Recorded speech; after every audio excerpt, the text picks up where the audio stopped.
नागलोक के राजा वासुकी और राजा परीक्षित की कहानी भाग 2।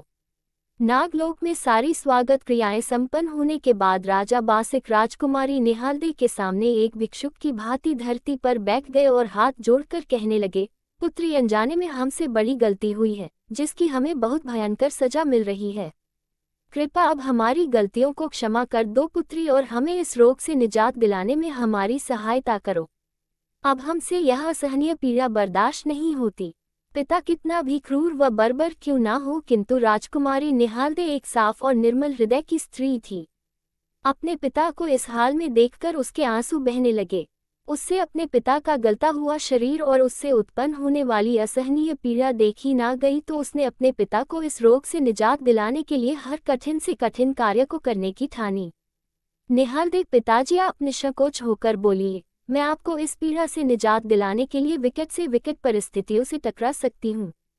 राजा अपनी पुत्री के मुख से ऐसे शब्द सुनकर काफी प्रसन्न थे। वे इस बात से खुश थे कि आज भी उनकी पुत्री उनसे किसी बात का बैर भाव नहीं रखती, जबकि राजा ने तो बचपन में ही अपनी पुत्री की जीवन लीला समाप्त करने का प्रयत्न किया था। राजा बासिक, तो सुनो पुत्री, यदि आप हमें इस पीड़ा से निजात दिलाना चाहती हैं तो आपको पृथ्वीलोक जाना होगा, जहां एक झालरा नामक कुआं है।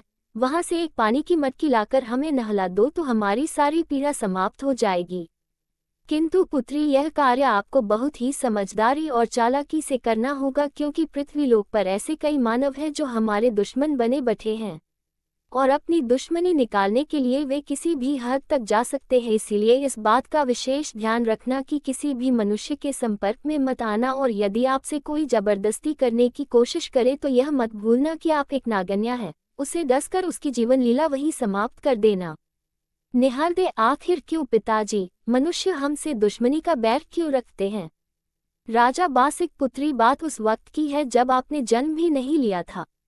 एक बार हम पृथ्वीलोक पर शिकार खेलने गए थे। और फिर राजा बासिक ने वह पूरी कहानी निहालदे को सुना दी जो मुलाकात राजा पारिक से हुई थी, और पूरी कहानी सुनाने के बाद बोले, पुत्री, अब राजा पारिक व पृथ्वीलोक के वासी सभी हमारे दुश्मन बने बैठे हैं, इसलिए हम बार बार आपसे कह रहे हैं कि मनुष्य के संपर्क में बिल्कुल भी मत आना, क्योंकि वे जिद करके बैठे हैं कि हमने तो परीक्षित की सगाई निहालदे से कर दी और अब वही राजकुमारी ब्याह कर लाएंगे, किंतु हम आपको मनुष्य से ब्याहना नहीं चाहते। निहालदे, ठीक है पिताजी, कल सुबह होते ही मैं पृथ्वीलोक के लिए अपनी यात्रा प्रारंभ कर दूंगी। राजा बासिक ने चैन की सांस लेते हुए अपनी पुत्री निहालदे को सीने से लगा लिया। अगली सुबह निहालदे ने मटका उठा और अपने माता पिता से आज्ञा लेकर पृथ्वीलोक की ओर अपनी यात्रा प्रारंभ कर दी। अब जैसे ही निहालदे पृथ्वीलोक के झालरा कुएं पर पहुंची तो क्या देखती है कि एक बहुत ही सुंदर राजकुमार कुएं की मुंडेर पर बैठा हुआ किसी के आने की प्रतीक्षा कर रहा है, किंतु वह राजकुमारी के तरफ इतनी जिज्ञासा भरी नजरों से देख रहा था कि राजकुमारी को अपने पिता की कहानी याद आने लगी, इंसानों से दुश्मनी की कहानी, और वह सोचने पर मजबूर हो गई कि कहीं यह वही राजकुमार तो नहीं जिसकी सगाई हमसे तब कर दी गई थी जब हमने जन्म भी नहीं लिया था। किंतु जो भी हो, राजकुमार परीक्षित को देखकर राजकुमारी निहालदे का चेहरा खिल उठा था। राजकुमार परीक्षित पहली ही नजरों में निहालदे के मन में समा गया था। कुछ ऐसा ही हाल राजकुमार परीक्षित का भी था। वे पहली नजरों में ही निहालदे पर फिदा हो गए और निहालदे से गहरा प्रेम करने लगे और सोचने लगे, हो ना हो यही मेरी निहालदे है, यही मेरी महलों की महारानी है, यही मेरी जीवन संगिनी है। दोनों के मिलन से पृथ्वीलोक का मौसम सुहाना होने लगा था। शाम का समय था तो चारों तरफ लालिमा छाई हुई थी और दोनों एक दूसरे को लगातार निहारे जा रहे थे। अचानक निहालदे ने अपनी रस्सी मटकी से बांधी और कुएं से पानी निकालने लगी और पानी भर मटकी उठाकर चलने लगी, तो परीक्षित ने हाथ पकड़ लिया और बोले, यदि हम गलत नहीं तो आप ही हैं नागलोक के राजा बासिक की पुत्री निहालदे। निहालदे, देखिए राजकुमार, हम जानते हैं आप हमसे क्या कहना चाहते हैं, किंतु शायद आपको पता नहीं कि हमारे पिताजी की तबीयत बहुत खराब है, इसीलिए हमें पानी लेकर तुरंत नागलोक पहुंचना होगा। परीक्षित, राजकुमारी, हम आपको जाने से नहीं रोकेंगे, किंतु जाने से पहले आपको हमारे सवालों का जवाब देना होगा। निहालदे, बोलिए राजकुमार, आप क्या पूछना चाहते हैं? परीक्षित, आखिर आपके पिता ने हमारे पिता से वादा खिलाफी क्यों की? आखिर उन्होंने ऐसे वादे क्यों किए जो उन्हें तोड़ने ही थे? राजा बासिक को ऐसा क्यों लगता है कि पृथ्वीलोक पर अपनी पुत्री ब्याहने से उनका मस्तिष्क नीचे झुकेगा?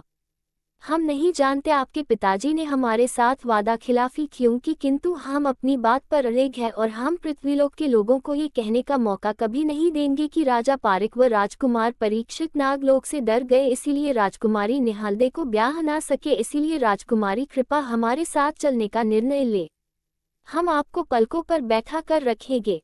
राजकुमार परीक्षित की बातें सुनकर राजकुमारी निहालदे को अपनी बचपन की कहानी याद आने लगी थी। उसकी आंखों से आंसू बहने लगे और बोली, राजकुमार हम मजबूर हैं, हम कर भी क्या सकते हैं। आप तो जानते हैं चाहे नागलोक हो या पृथ्वीलोक हमें फैसले लेने का कोई अधिकार नहीं, क्योंकि हम एक कन्या है और हमारी तो जान भी बड़ी मुश्किल से बची थी, नहीं तो हम कब के मर चुके होते अगर हमारी माँ को हम पर दया नहीं न आई होती। परीक्षित राजकुमारी, इसीलिए तो हम कह रहे हैं आप हमारे साथ चलिए, हम आपको वे सभी अधिकार देंगे जो नागलोक ने आपसे छीने हैं। निहालदे, किंतु राजकुमार अभी मुझे नागलोक जाना ही होगा, क्योंकि मैं अपने पिता से वादा करके आई हूँ कि चाहे कुछ भी हो जाए मैं उन्हें इस पीड़ा से निजात दिलाकर ही रहूंगी। अब मैं भी अपने पिता की तरह उनसे वादा खिलाफी नहीं करना चाहती जो उन्होंने आपके साथ की है, किंतु मैं आपसे वादा करती हूँ अपने पिताजी को रोग से निजात दिलाकर मैं आपके पास वापस जरूर लौटूंगी। परीक्षित, किंतु राजकुमारी क्या आपको लगता है कि राजा बासिक और नागलोक के वासी इतनी आसानी से आपको हमारे पास आने देंगे। निहालदे, राजकुमार मैं आपसे वादा करती हूँ कि मैं वापस जरूर लौटूंगी, चाहे मुझे कुछ भी करना पड़े। वह सब आप मुझ पर छोड़ दीजिए। फिर सारी वार्ता के बाद दोनों ने आंसू भरी आंखों से एक दूसरे को विदा किया और चलते हुए निहालदे बोली, राजकुमार मेरा इंतजार करना, मैं वापस यहीं लौटूंगी। और निहालदे पानी की मटकी लेकर चली गई। दोस्तों, आगे आप पढ़ेंगे कि क्या राजकुमारी निहालदे वापस लौटेंगी या यह पानी लेकर नागलोक जाने का एक बहाना मात्र था जिस पर राजकुमार परीक्षित आंख मूंद कर विश्वास कर रहे थे। यदि निहालदे वापस लौटना चाहेंगी तो क्या होगी राजा बासिक की प्रतिक्रिया? क्या वे उसे राजी खुशी विदा करेंगे या शुरुआत होगी एक भयंकर युद्ध की? जानने के लिए बने रहे हमारे साथ। अब राजकुमारी निहालदे राजकुमार परीक्षित से वापस लौटने का वादा कर नागलोक की ओर चल दी। चलते चलते राजकुमारी को एहसास हुआ कि वह राजकुमार से वादा कर बुरी तरह फंस चुकी है। उसे मालूम था कि उसके पिता नागलोक के राजा बासिक अपनी पुत्री को पृथ्वीलोक पर कभी नहीं ब्याएंगे, किंतु राजकुमारी अपने पिता की तरह वादा खिलाफी भी नहीं करना चाहती थी। इस समस्या से निजात पाने के लिए राजकुमारी के मन में एक योजना ने जन्म लिया, एक ऐसी योजना जिसने राजकुमारी के उदास चेहरे पर खुशी की चमक ला दी थी। इसी योजना के साथ राजकुमारी अब नागलोक पहुंच गई। अपनी पुत्री को आता देख राजा बासिक व रानी काफी प्रसन्न हुए और अपनी पुत्री के बहादुरी का गुणगान गाने लगे जो पृथ्वीलोक के झालरा कुएं से अकेली पानी भर लाई थी। थोड़ी देर बाद राजा बासिक खुले चौक में एक पटरा डाल उस पर बैठ गए और बोले, पुत्री अब जल्द से जल्द हमें इस पवित्र जल से नहला दो ताकि हम जल्दी स्वस्थ हो सके और इस रोग से छुटकारा पा सके। दोस्तों, अब वक्त आ चुका था जब राजकुमारी को अपनी योजना आगे बढ़ाने थी। अपनी योजना के अनुसार राजकुमारी ने अपने हाथ का अंगूठा राजा बासिक के माथे पर रखकर सारा पानी सिर पर डाल दिया और मटकी को जानबूझकर फोड़ दिया। अब पानी राजा बासिक के पूरे शरीर पर पहुंच गया, लेकिन माथे पर अंगूठे के नीचे नहीं पहुंच पाया, यानी बाकी शरीर स्वस्थ हो गया, किंतु राजकुमारी के अंगूठे के कारण माथे का हिस्सा वैसा ही रह गया। चूंकि राजा बासिक को इसकी भनक नहीं थी तो वह स्नान करके काफी प्रसन्न हुए, लेकिन जब उन्होंने आईना मंगवाया कर अपना चेहरा देखा तब उनकी नज़र उस निशान की ओर गई जो उनके चेहरे पर काफी भद्दा दिख रहा था। चूंकि निहालदे ने वह निशान जानबूझकर बचाया था, क्योंकि राजकुमारी की योजना यही थी ताकि राजा बासिक उन्हें दोबारा पानी लाने के लिए पृथ्वीलोक भेज सकें। राजा बासिक आईना देखते हुए, पुत्री आपने ये भूल किस प्रकार कर दी? यदि यह निशान हमारे शरीर के किसी अन्य भाग पर होता तो इतनी बड़ी दुविधा ना होती, किंतु ये हमारे चेहरे पर है जो काफी भद्दा दिखाई दे रहा है। हमें आपको खेद से कहना पड़ रहा है कि आपको एक बार फिर झालरा कुआं जाना होगा ताकि हमारा चेहरा भी ठीक हो सके। निहालदे, क्षमा करें पिताजी जो हम आपको अच्छी तरह स्नान ना करा सके, किंतु आप चिंता ना करें, हम दोबारा जरूर जाएंगे। निहालदे का मन प्रसन्नता से व्याकुल हो उठा, क्योंकि अब उसकी योजना सफल हो चुकी थी। मन ही मन निहालदे ने भगवान का शुक्रिया किया, अपने माता पिता का आशीर्वाद लिया और मटकी उठाकर पृथ्वीलोक की ओर चल दी। अब की बार वह सदा के लिए जा रही थी, इसलिए आंखों में आंसू भी थे और चेहरे पर खुशी की थी, यानी कुछ गम तो कुछ खुशी। अब निहालदे तो चली गई, किंतु राजा बासिक के चेहरे पर वह निशान सदा के लिए रह गया। दोस्तों, राजा बासिक के चेहरे का वह निशान आज भी काले नाग के माथे पर है। यदि आप कभी काला सांप देखते हैं तो ध्यान से देखने पर आपको ये निशान सांप के माथे पर दिख जाएगा, जिसे हम गाय का खोज मानते हैं, क्योंकि वह निशान गाय के पदचिन्ह जैसा ही लगता है।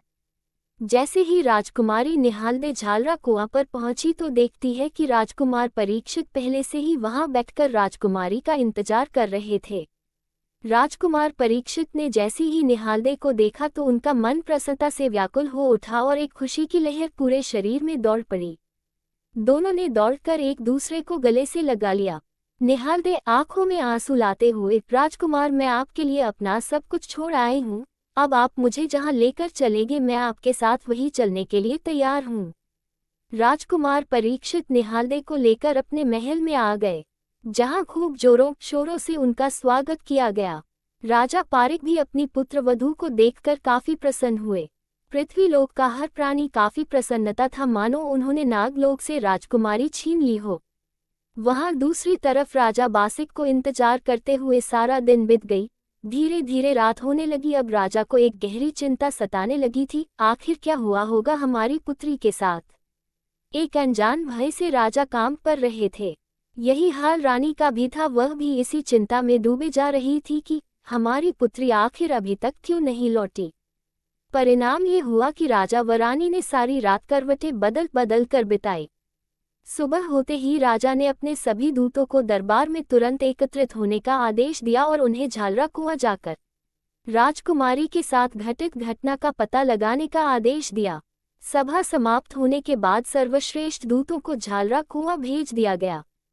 जब दूत झालरा कुआं पर पहुंचे तो उन्होंने देखा कि मटकी तो वहां फूटी पड़ी थी और घोड़े के पैरों के निशान कुएं के चारों तरफ बने हुए थे। इतने सारे निशानों को देखकर दूतों ने अनुमान लगा लिया कि हो ना हो ये घोड़े वाला ही अवश्य राजकुमारी को ले गया है। जब दूत घोड़े के पद चिन्हों का पीछा करते करते राजा पारिक की नगरी में पहुंचे तो उन्हें समझते देर न लगी कि हो ना हो अवश्य राजकुमार परीक्षित ही राजकुमारी का अपहरण करके लाया है।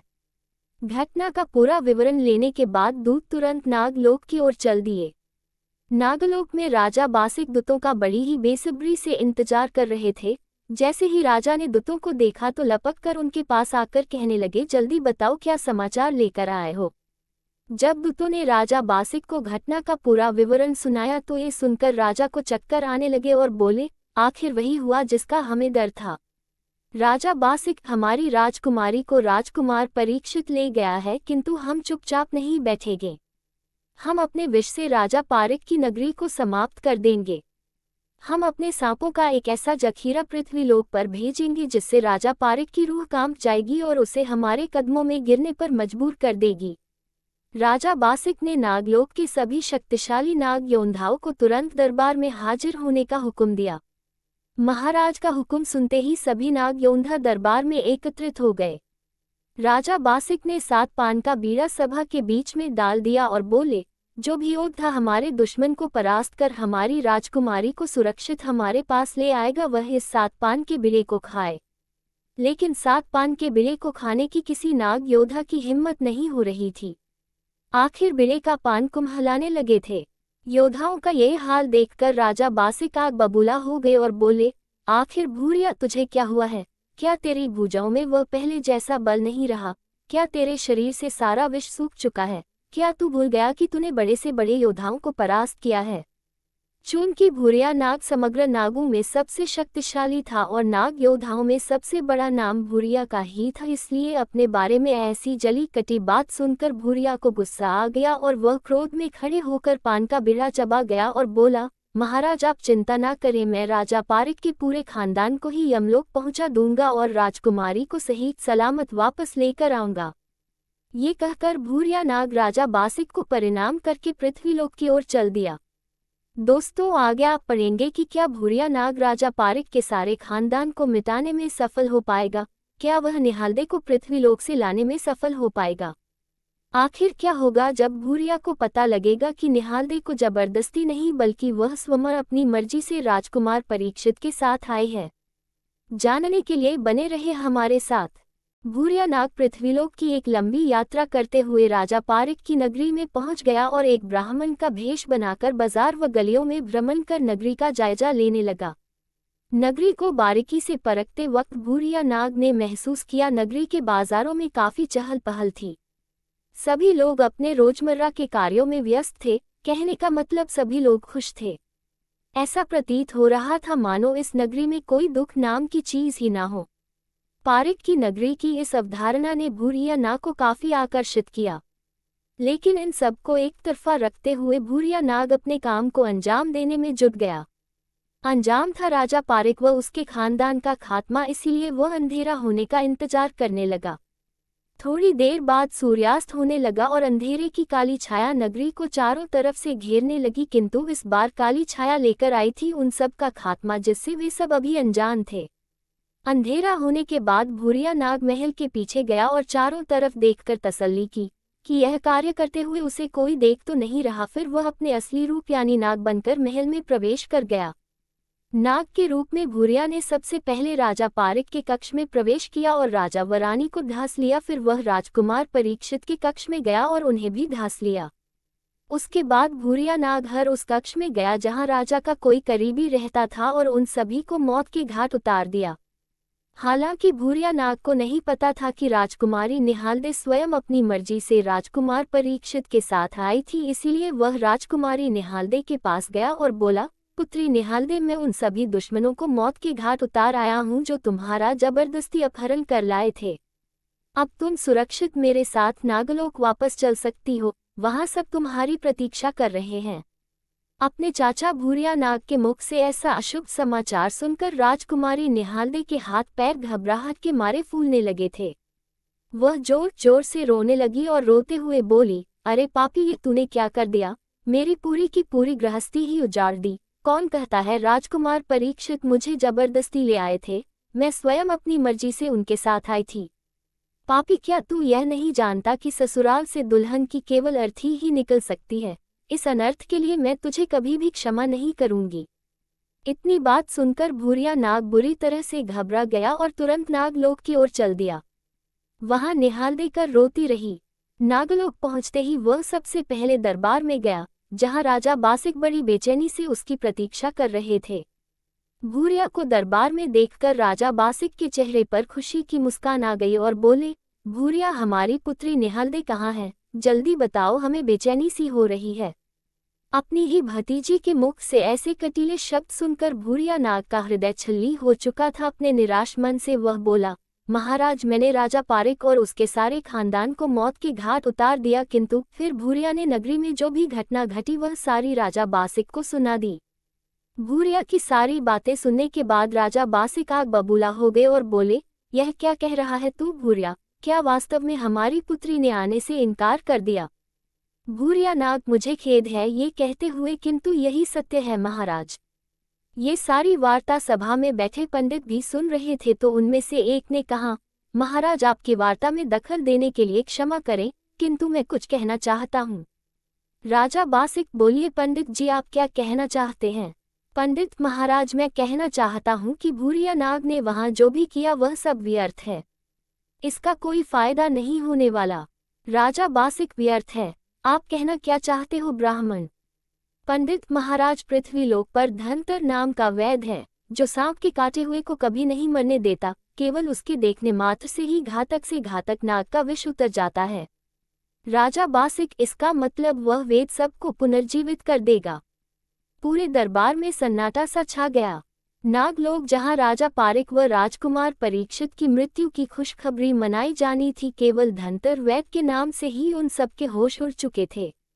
उधर निहालदे के जोर जोर से चिल्लाने पर धीरे धीरे सभी मंत्रीगण राजा पारिक के कक्ष में एकत्रित होने लगे। राजा रानी का ऐसा हाल देखकर सबके होश उड़ चुके थे। महल में मातम सा छा गया था। तभी उनमें से किसी ने धनतर वैद्य का जिक्र किया। अपने राजा रानी और राजकुमार के प्राण बचाने के लिए सभी मंत्रीगण वेद के आश्रम की ओर दौड़ पड़े। दोस्तों, हम आपको बता दें कि धनतर वैद्य को उस समय देवताओं का वरदान प्राप्त था। यदि उनकी नज़र सांप के काटे हुए आदमी पर पड़ जाए तो जहर स्वयं ही खत्म हो जाता था। इसी कारण धनतर वैद्य के 1600 शिष्य थे जो उनसे प्रतिदिन शिक्षा लेते थे। कोष्टक मंत्री गण घबराते हुए धनतर वैद्य के आश्रम पहुंचे और बोले, वैद्य जी, गजब हो गया। राजा पारिक व उनके सारे परिवार को किसी जहरीले नाग ने धंस लिया। वे सभी बेसुध पड़े हुए हैं और उनके मुंह से झाग भी निकल रहा है। कृपया आप जल्दी चलिए। इतना सुनते ही धनतर वैद्य तुरंत खड़े हो गए और अपने शिष्यों से बोले, जल्दी चलो, हमें राजा पारिक की नगरी में पहुंचना होगा। थोड़ी देर बाद सभी महल पहुंच गए। जब धनतर वैद्य राजा पारिक के कक्ष में पहुंचे तो उन्होंने तुरंत नाग के काटे हुए स्थान पर अपनी दृष्टि डाली और राजा पारिक व रानी उठ खड़े हुए, जैसे कुछ हुआ ही ना हो। राजा और रानी अपने आप को बिल्कुल स्वस्थ महसूस कर रहे थे। इसी प्रकार धनतर वैद्य ने सभी को पहले की तरह स्वस्थ कर दिया। राजा पारिक, वैद्य जी, आपका बहुत बहुत धन्यवाद। यदि आज आप नहीं होते तो हमारा तो पूरा परिवार ही खत्म हो चुका था। धनतर वैद्य, किंतु महाराज, आपने ऐसा कौन सा पाप कर दिया कि वह नाग आपके पूरे परिवार को ही समाप्त करना चाहता है। फिर राजा पारिक ने धनतर वैद्य को राजा बासिक के साथ हुई खुद की मुलाकात और राजकुमारी निहालदे को लाने तक की सारी कहानी बता दी। सारी कहानी ध्यान से सुनने के बाद धनतर वैद्य बोले, महाराज, जो भी हुआ है बहुत बुरा हुआ है। शायद आप नहीं जानते कि राजा बासिक बड़ा ही जिद्दी है। वह अपनी दुश्मनी निकालने के लिए किसी भी हद तक जा सकता है और मैं भी आपके साथ ज्यादा समय तक नहीं रह सकता क्योंकि मैं पूरी पृथ्वी पर भ्रमण करता हूँ। यदि मैं आपको समय पर नहीं मिला तो कुछ भी हो सकता है। राजा पारिक, तो वैद्य जी, कृपया आप ही इसका कोई समाधान निकालिए। धनतर वैद्य, देखिए महाराज, आप सभी को नागलोक से तब तक खतरा है जब तक राजकुमार परीक्षित व राजकुमारी निहालदे आपके साथ रहते हैं। यदि आप उन्हें किसी सुरक्षित स्थान पर भेज दें तो आपकी समस्या का समाधान हो सकता है। राजा पारिक, किंतु महाराज, पृथ्वीलोक पर ऐसा कौन सा स्थान हो सकता है जहां नाग ना पहुंच सके। धनतर वैद्य, महाराज, आप समुद्र के बीच में एक कंचन महल बनवाए और राजकुमार परीक्षित व राजकुमारी निहालदे को उस महल में भेज दीजिए क्योंकि नाग पानी में नहीं घुसते और यदि घुसे तो डूबकर मर जाएंगे। चूंकि नागों की दुश्मनी परीक्षित से है इसीलिए वे सब परीक्षित को मारना चाहते हैं और हमारे ख्याल से वे अब आपको कोई हानि नहीं पहुंचाएंगे। और जब उन्हें मालूम होगा कि राजकुमार परीक्षित व निहालदे कंचन महल में रहने लगे हैं तो आपकी नगरी में वे आएंगे ही नहीं क्योंकि उनका मकसद होगा कंचन महल। राजा पारिक, जैसी आपकी आज्ञा वैद्यराज, हम कल से ही समुद्र के बीच में कंचन महल का निर्माण आरंभ करवा देंगे, किंतु जब तक कंचन महल बनकर तैयार नहीं हो जाता कृपा तब तक आप हमारे साथ ही रहिए। आपको महल की सारी सुविधाएं मुहैया कराई जाएगी। धनतर वैद्य, ठीक है महाराज। अगली सुबह ही समुद्र में कंचन महल का निर्माण आरंभ कर दिया गया।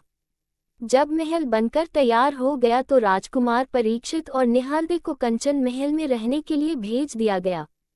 दोस्तों, अगले भाग में आप पढ़ेंगे कि आखिर अब नागलोक कौन सी रणनीति अपनाएगा राजकुमार परीक्षित तक पहुंचकर उसे खत्म करने की। क्या अब नागलोक के नाग राजा पारिक और उनकी नगरी को कोई क्षति नहीं पहुंचाएंगे या बन रही थी कोई ऐसी रणनीति जो निहालदे की जिंदगी उजाड़ने वाली थी, क्योंकि नागलोक के राजा बासिक के पास अभी भी ऐसे शक्तिशाली नागों का समूह था जो पृथ्वीलोक को अस्त व्यस्त करके रख सकते थे और जिनका अभी पृथ्वी पर आना बाकी था। आखिर क्या होने वाला है आगे जानने के लिए बने रहे हमारे चैनल वासुदेव की पाठशाला के साथ। अगले भाग की नोटिफिकेशंस पाने के लिए हमें सब्सक्राइब जरूर करें। कमेंट करके जरूर बताएं आपको ये भाग कैसा लगा। धन्यवाद।